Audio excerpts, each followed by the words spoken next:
Hivi ndivyo nitakwenda kuelekeza kwa hatua jinsi ninavyoweza kufanya simu yangu iweze kuonekana kama kompyuta wakati ni simu ya kawaida.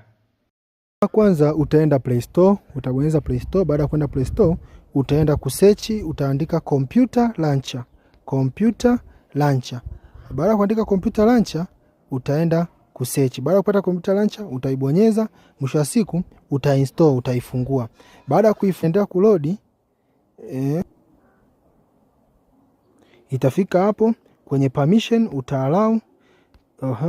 Mwisho siku utakuja mwisho siku kompyuta simu yako itakuwa tayari inaonekana kama kompyuta. This PC unaweza kaja ukabonyeza window hapa, ukabonyeza folder mbalimbali, new folder kama inavyoonekana kwenye kompyuta.